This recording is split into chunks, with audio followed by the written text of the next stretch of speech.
Hello everyone, आज हम आपके लिए बहुत ही इंपॉर्टेंट हिस्ट्री के एमसीक्यूज लेकर आए हैं। अगर आप लोग कंपटीशन एग्जाम की प्रिपरेशन कर रहे हैं तो इस लेक्चर को लास्ट तक जरूर देखना और साथ ही में जितने भी क्वेश्चन यहाँ पर सॉल्व करवाए जाएंगे उन्हें लर्न करके जरूर जाना।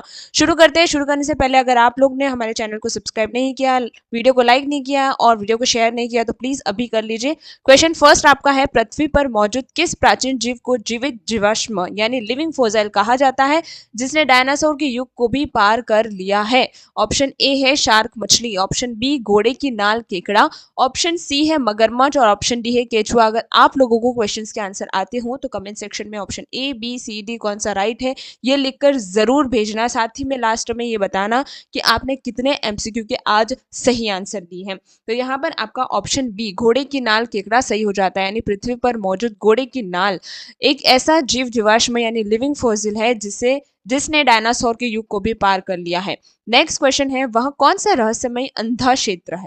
वह कौन सा रहस्यमय अंधा क्षेत्र है जिसके कारण हम सूर्य ग्रहण के समय भी सूर्य के कोरोना को नहीं देख पाते हैं? ऑप्शन ए है आयान मंडल, ऑप्शन बी है स्ट्रेटोस्फियर, ऑप्शन सी है बुध का पारगमन क्षेत्र और ऑप्शन डी है पूर्णतः चंद्रमा के कारण। तो यहाँ पर आपका ऑप्शन सी जो है बुध का परागमन क्षेत्र एक ऐसा जगह है जिसे हम ब्लाइंड स्पॉट या फिर अंधा क्षेत्र कहते हैं जहां पर सूर्य ग्रहण के समय भी सूर्य के कोरोना को नहीं देख पाते हैं। नेक्स्ट है, भारतीय संविधान के भाग 3 में यदि आपके मौलिक अधिकारों का उल्लंघन होता है तो आप सीधे किस सर्वोच्च संस्था के दरवाजे खटखटा सकते हैं? ए है उच्च न्यायालय, बी राष्ट्रपति, सी प्रधानमंत्री कार्यालय और डी है सर्वोच्च न्यायालय यानी सुप्रीम कोर्ट।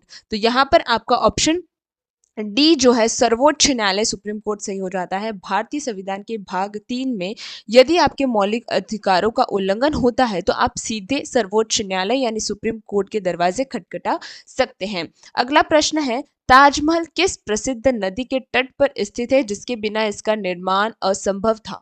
ताजमहल किस प्रसिद्ध नदी के तट पर स्थित है जिसके बिना इसका निर्माण असंभव था? Option A Ganga, B Chambal, C Gomti और डी है यमुना। तो यहाँ पर आपका ऑप्शन डी यमुना बिल्कुल राइट हो जाता है। ताजमहल यमुना नदी के तट पर स्थित है जिसके बिना उसका निर्माण असंभव था। नेक्स्ट है, अंतरिक्ष में जाने वाला पहला जानवर, first animal in the space का क्या नाम है? अंतरिक्ष में जाने वाला पहला जानवर का क्या नाम है? ऑप्शन ए चिंपैंजी जिसका नाम था है, बी है कुत्ता लाइका, सी बिल्ली फेलिसिट और चूहा अल्बर्ट। तो यहाँ पर आपका ऑप्शन बी कुत्ता लाइका बिल्कुल सही हो जाता है, जिसका नाम एक डॉग था जिसका नाम क्या था लाइका। तो वो पहला जानवर था जो अंतरिक्ष में गया था। नेक्स्ट क्वेश्चन है, किस प्रसिद्ध वैज्ञानिक ने गुरुत्वाकर्षण का नियम लॉ ऑफ ग्रेविटेशन एक सेब को गिरते हुए देखकर खोजा था? ऑप्शन ए है अल्बर्ट आइंस्टाइन, ऑप्शन बी है गैलीलियो गैलीली, ऑप्शन सी है निकालो टेस्ला और ऑप्शन डी है आइजैक न्यूटन। तो यहाँ पर आपका ऑप्शन डी आइजैक न्यूटन बिल्कुल राइट हो जाता है। नेक्स्ट क्वेश्चन है, भारत में वह कौन सा स्वर्ण मंदिर है जिसका निर्माण महाराजा रणजीत सिंह ने संगमरमर और तांबे से करवाया था? भारत में वह कौन सा स्वर्ण मंदिर है जिसका निर्माण महाराजा रणजीत सिंह ने संगमरमर और तांबे से करवाया था? ऑप्शन ए है कोणार्क सूर्य मंदिर, बी है तिरुपति मंदिर, सी हरिमंदिर साहिब अमृतसर और डी है केदारनाथ मंदिर। तो यहाँ पर आपका option C Harmandir Sahib Amritsar right हो जाता है। भारत में हरमंदिर साहिब अमृतसर का जो स्वर्ण मंदिर है जिसका निर्माण महाराजा रणजीत सिंह ने संगमरमर और तांबे से करवाया था। नेक्स्ट क्वेश्चन है, रक्त का थक्का जिसे हम इंग्लिश में ब्लड क्लोटिंग बोलते हैं जमने में कौन सा विटामिन मुख्य भूमिका निभाता है जिसकी कमी से अत्यधिक रक्तस्राव हो जाता है? ऑप्शन ए है विटामिन ए, बी है विटामिन B12, सी है विटामिन सी और डी है विटामिन के। तो यहाँ पर आपका ऑप्शन डी विटामिन के राइट हो जाता है। रक्त का थक्का जमने में विटामिन के मुख्य भूमिका निभाता है जिसकी कमी से अत्यधिक रक्तस्राव हो सकता है।